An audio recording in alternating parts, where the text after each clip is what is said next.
Assalomu alaykum, hurmatli ommaviy axborot vositalari vakillari, hurmatli yurtdoshlar. O'zbekiston Respublikasi Prezidentining 2025-yil 19-sentyabrdagi 173-son farmoniga muvofiq mamlakatimizda aholi va qishloq xo'jaligini ro'yxatga olish tadbiri 2 bosqichda amalga oshirildi. Avvalo qayd etish joiz, bu ro'yxatga olish mustaqil O'zbekiston tarixida to'liq raqamlashtirilgan zamonaviy axborot texnologiyalari asosida tashkil etilgan va qamrovi bo'yicha eng yirik tadbirlardan biri bo'ldi.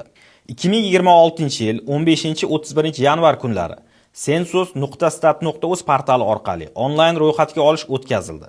Qisqa muddat, ya'ni 17 kun ichida jami xonadonlarning 82.3% da istiqomat qiluvchi 30 milliondan ortiq aholi savolnomani mustaqil to'ldirib, onlayn ro'yxatdan o'tdi. Bu natija bir tomondan yurtdoshlarimiz faolligi va mas'uliyatini, ikkinchi tomondan esa raqamli xizmatlardan foydalanish madaniyatini izchil o'sib borayotganini ko'rsatadi. Shu o'rinda ommaviy axborot vositalarida olib borilgan keng qamrovli tushuntirish va targ'ibot ishlari, mahalla tizimi va davlat organi va tashkilotlarining uyushqoqlikda olib borgan faoliyati yuqori natijaga erishishda muhim omil bo'lganini alohida ta'kidlaymiz. Fursatdan foydalanib, ushbu umummilliy ro'yxatga olish jarayonlarida faol ishtiroklari uchun barcha fuqarolarga, davlat tashkilotlari jamoalariga, mahalla yettiligi vakillariga, ro'yxatga oluvchi xodimlarga, ommaviy axborot vositalari va keng jamoatchilikka samimiy minnatdorchilik bildiramiz. Onlayn bosqichda qatnashmagan yoki ma'lumotlarni xatolik bilan kiritgan fuqarolar 4-28 fevral kunlari o'tkazilgan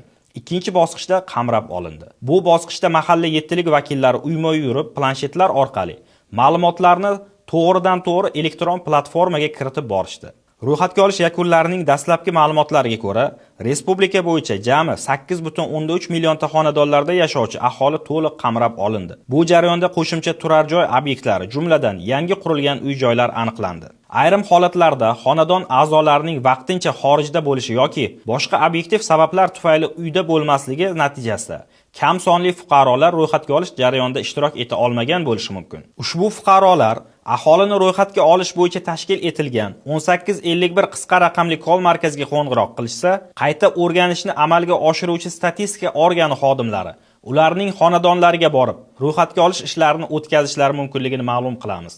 Bu holatlar xalqaro amaliyotda ham uchraydi va umumiy natijalarning ishonchliligiga ta'sir ko'rsatmaydi.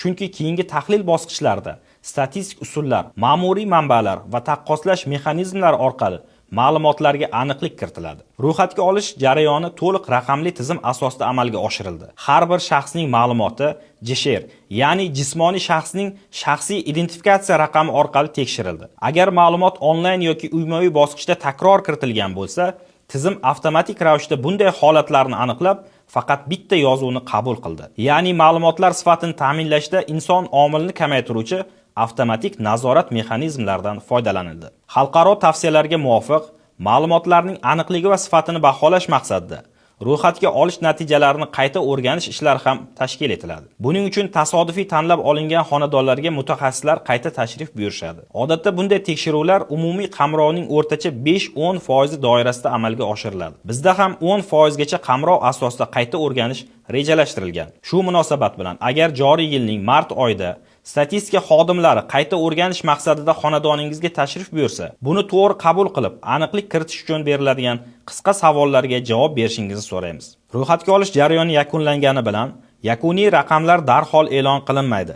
Ayrim davlatlar tajribasida natijalar 2-3 yil davomida qayta ishlanib, bosqichma-bosqich e'lon qilingan holatlar ham mavjud. Bizda esa ma'lumot kiritish jarayonining o'zidayoq real vaqt rejimida mantiqiy nazorat mexanizmlari joriy etilgani sababli qayta ishlash jarayoni nisbatan tezlashadi. Hozirda onlayn va uyma-uy yurib yig'ilgan ma'lumotlar yagona bazada jamlanmoqda. Texnik va mantiqiy tekshiruvlar o'tkazilmoqda. Shuningdek, nomuvofiqlik holatlari bo'yicha qo'shimcha tahlillar amalga oshirilmoqda. Shu asosda dastlabki natijalar 2026-yil 1-iyuliga qadar, yakuniy va to'liq tahlil qilingan ma'lumotlar esa 2027-yil 1-iyuliga qadar e'lon qilinishi rejalashtirilgan. E'lon qilinadigan raqamlar bu shunchaki yig'ilgan ma'lumot emas, balki bir necha bosqichli tekshiruvdan o'tgan, aniqlashtirilgan va rasmiy tasdiqlangan ishonchli natijalar bo'ladi. Fuqarolar taqdim etgan barcha ma'lumotlar amaldagi qonunchilikka muvofiq himoya qilinadi.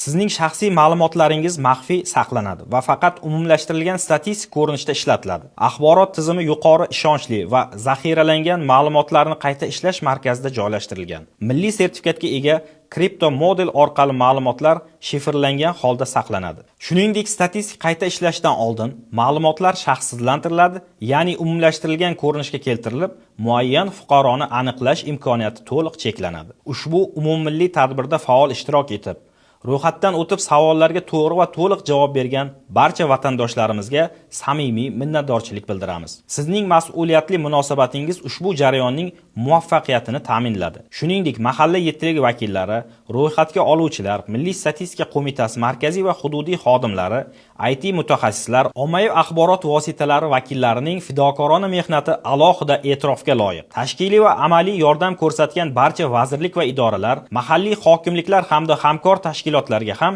chuqur tashakkur izhor etamiz. Barchangizga yana bir bor samimiy minnatdorlik bildiramiz. E'tiboringiz uchun rahmat.